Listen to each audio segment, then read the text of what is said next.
दोस्तों नमस्कार। हाथ जोड़ के ही क्यों किया जाता है? इसके अलावा हमारी माताएं या बहनें सिर में सिंदूर क्यों लगाती हैं? या जब हम मंदिर जाते हैं तो घंटी क्यों बजाते हैं? ऐसे बहुत सारे रीत रिवाज हैं जो हिंदू धर्म में किए जाते हैं, लेकिन ये क्यों किए जाते हैं ये किसी को नहीं पता है। आज हम इनके बारे में बताएंगे कि ऐसा क्यों किया जाता है और इससे क्या फ़ायदे हैं।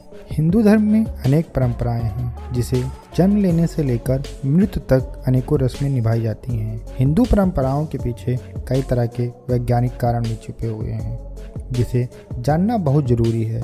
हिंदू धर्म में बहुत से ऐसे रीत रिवाज हैं जिनके वैज्ञानिक आधार हैं। वो हिंदू रीत रिवाजों को वैज्ञानिकों ने भी सही पाया है और इनके पीछे क्या कारण है वैज्ञानिक रूप से वह हम आपको बताते हैं। अगर आप हमारे चैनल पर पहली बार आए हैं तो हमारे चैनल को सब्सक्राइब जरूर करिएगा, जिससे हमारे चैनल के नए वीडियो की जानकारी आपको सबसे पहले मिल सके। अब हम आपको उस टॉपिक पे ले चलते हैं जिसके लिए वीडियो आप देख रहे हैं। दोस्तों, जब आप मंदिर जाते हैं तो मंदिर में प्रवेश करने से पहले आप घंटी बजाते हैं, लेकिन आपके मन में कभी ना कभी एक ख्याल जरूर आया होगा कि ऐसा क्यों किया जाता है। तो हम बताते हैं इसका वैज्ञानिक कारण क्या है। घंटे की आवाज़ कानों में पड़ते ही आध्यात्मिक अनुभूति होती है। इससे एकाग्रता में बढ़ोतरी होती है और मन शांत हो जाता है। शास्त्रों में कहा गया है कि घंटे की आवाज़ बुरी आत्माओं को मंदिर से दूर रखती है। घंटे की आवाज़ भगवान को प्रिय होती है।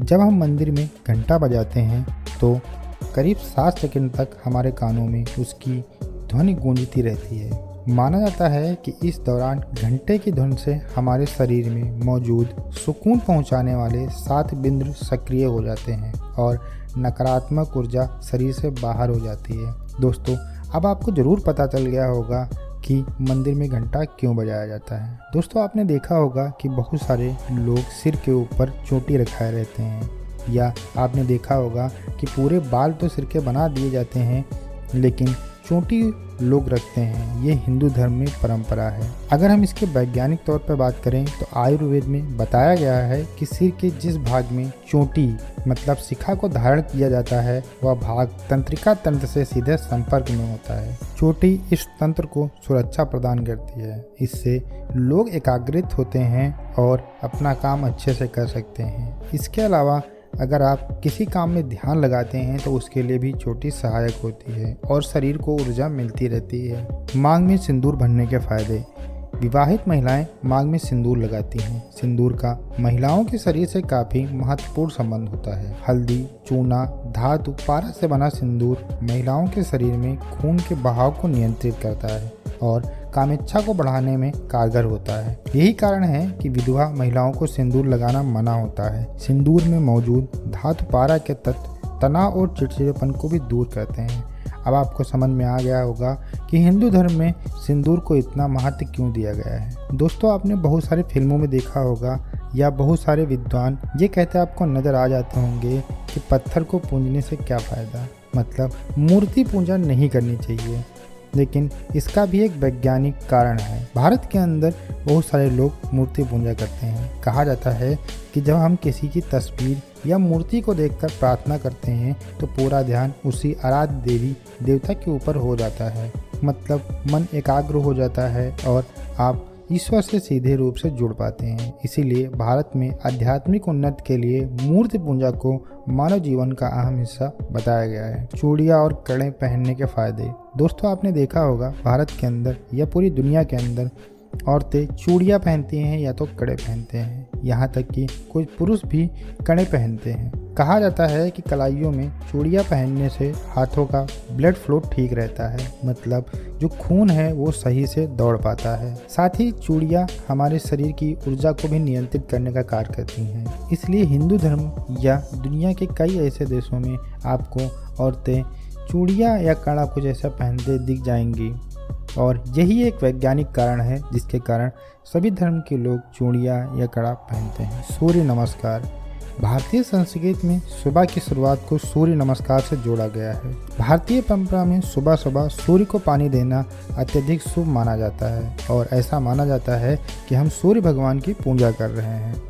पानी से टकराकर सूर्य की किरणें आँखों में पड़ने से आँखों की बीमारियां नहीं होती हैं। साथ ही 12 तरह के आसन एक साथ होने से शरीर मजबूत होता है और आपके अंदर कई बीमारियों से लड़ने की क्षमता विकसित होती है। तिलक या कुमकुम लगाने के फायदे।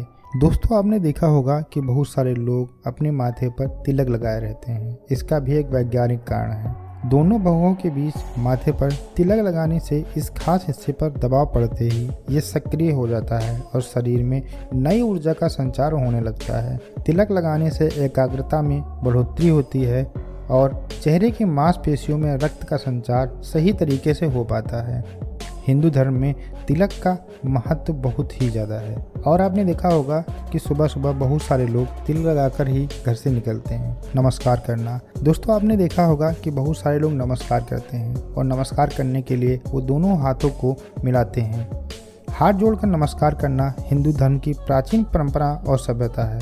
दोनों हाथों को जोड़कर नमस्कार करने से आप सामने वाले को सम्मान भी देते हैं। साथ ही इस क्रिया के वैज्ञानिक महत्व के कारण आपको शारीरिक लाभ भी मिल जाता है।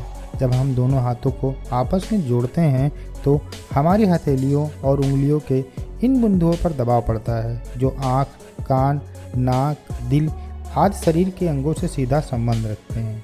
इस तरह नमस्कार करने से हम सामने वाले के स्पर्श में भी नहीं आते हैं, जिससे किसी प्रकार के संक्रमण का भी खतरा नहीं होता है। दोस्तों, आपने देखा होगा कि कोरोना के समय में बहुत सारे देशों के लोग ऐसा करने लगे थे क्योंकि हाथ मिलाने से कोरोना होने का खतरा रहता था, जिसके कारण लोग नमस्कार करके ही एक दूसरे का अभिवादन करने लगे थे। दोस्तों, आज आपको बहुत सारे सवालों के उत्तर मिल गए होंगे। उम्मीद करते हैं कि ये वीडियो आपको पसंद आया हो। अगर आपसे इन चीज़ों के बारे में आप कोई बोले तो आप ये बता सकते हैं और आप इस वीडियो को ज़्यादा से ज़्यादा शेयर करिएगा, जिससे दूसरे लोग भी इस जानकारी को प्राप्त कर सकें। मिलते हैं नए वीडियो के साथ। नमस्कार, धन्यवाद।